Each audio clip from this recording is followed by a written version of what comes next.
चुनाव में 100% वोट प्राप्त करने का अवसर मिला। मित्रों, आप बूथ देख लीजिए, एक एक बूथ पर आपको देखने को मिल जाएगा कि वहीं पर सबसे ज्यादा वहां 80% वोट पाया। आज जो है अपने अखाड़ के अपने मित्र आज पार्टी ज्वाइन किए हैं। ये लोग तो कुछ वहां कम करने की कोशिश किए, वो लोग भी आ गए हैं। अभी हमारे कई प्रधान जी, अनिल जी भी कई लोग आज यहाँ ज्वाइन किए हैं। तो वोट तो हमारा बढ़ रहा है। 1952 से लेकर के और 1922 तक सबसे ज्यादा विधानसभा में वोट पाने का गौरव बलिया विधानसभा को प्राप्त हुआ। आप लोगों ने कहा था 1 लाख के पार, 1 लाख के पार हुआ था। लेकिन मैं तो इस बार जब एक बार पार्टी की मीटिंग हुई थी कार्यालय में, संजय जी मीटिंग किए थे, तो उसमें मैंने कहा था कि बलिया विधानसभा 1,25,000 के पार करेगा।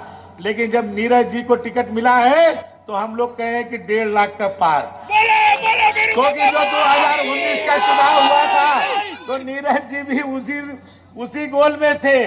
तो इसलिए 25,000 में और मान लेता हूं, तो इस बार 1.5 लाख के पार बलिया विधानसभा करेगा। और अपने नरेंद्र जी और कालीचरण जी आए हैं, इस बार तो उधर से आप 1 लाख के पार जीत करके आ रहे हैं। इस बार गाजीपुर से 1 लाख से जीत करके आएंगे। अब हम लोग अपना कितना मार्जिन बढ़ाते हैं कि जो है रिकॉर्ड बढ़ाने के लिए, तो हम लोग के पास 3 विधानसभा है, गाजीपुर के पास 2 विधानसभा है। मैं आपको आज इसलिए कह रहा हूं कि माननीय ओम प्रकाश राजभर जी ने कहा कि केवल 60,000 से तो केवल मैं अपने और कालीचरण जी दोनों लोग को मिला लीजिए तो आप 60,000 से ज्यादा के लीड हम लोग केवल जो जहूराबाद में लेंगे। अब मुहम्मदाबाद में तो आप देखेंगे कि लीड कितनी मिल रही है। जितना वोट पड़ेगा उसका 80% वोट जो है नीरज शेखर जी को प्राप्त होने वाला है। तो इसलिए हम लोग केवल चुनाव जीतने के लिए नहीं लड़ेंगे, हम लोग रिकॉर्ड बनाने के लिए चुनाव लड़ेंगे। मित्रों, इसलिए डॉक्टर साहब ने कहा है कि हम लोग अपने अपने बूथों पर अपने वोट को कैसे बढ़ाना है, इसके लिए चिंता करना है।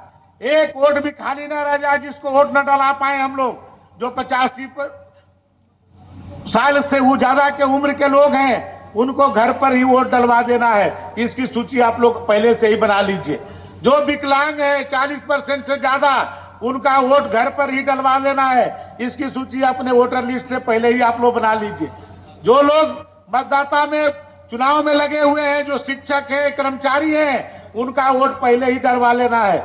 उसके बाद अपने बूथों पर ये देख लीजिए कि भारतीय जनता पार्टी को 100% वोट देने वाले लोग कौन है, उनको 10 बजे ही वोट डलवा लेना है। केवल सांसद ही नहीं रहेंगे, हमारे तरह वो भी मंत्री बन करके आ जाएंगे। तो जब दोनों लोग मिल करके बलिया का विकास करेंगे हम लोग, जो आज तक नहीं हुआ। आप देख रहे हैं कि पिछले 2 वर्षों में बलिया के विकास के लिए कितने काम हो रहे हैं। आज चौड़ी चौड़ी सड़कें बन रही है। आज आप देखिए कम से कम 200 करोड़ रुपया की योजना केवल पीओडी की बलिया में चल रही है। केवल बलिया में केवल लोक निर्माण विभाग की 200 करोड़ की सड़कें आई हैं, और भी 421 करोड़ रुपया केवल बलिया के नगर को विकास के लिए आया है। आप देखिए सीवर ट्रीटमेंट प्लांट से लेकर के यहाँ पर जलकल की सभी व्यवस्था हो रही है, और केवल बलिया जिले के लिए 4500 करोड़ रुपया हर घर नल के लिए आया है। तो सभी विकास बड़े बड़े हो रहे हैं। अपने यहाँ भिरगू कॉरिडोर बड़ा बनना है, कटहर नाले को सौंदर्यीकरण कराना है, 75 करोड़ की परियोजना उसके लिए बनी हुई है। ये सभी चीजें और भी गति से जब तक होगी, जब दिल्ली का काम नीरज जी और यहाँ का काम बलिया विधानसभा का काम मैं देखूंगा, तब जब देखिए कि बलिया में कैसे विकास हो रहा है। और पूरे जो भी अपने जिले के और भी जो विधानसभाएं हैं, उसको भी किस तरह से विकसित किया जाए। क्योंकि पिछली बार सपा, बसपा, भाजपा सब मिल करके लड़े थे, इस बार तो सब आपसे में छितर भीतर हैं।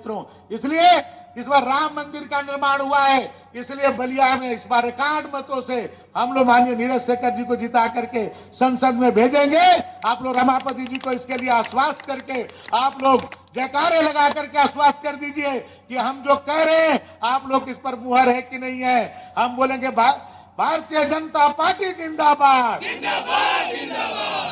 श्री राम, जय श्री राम, बोले बोले भिरगू बाबा की।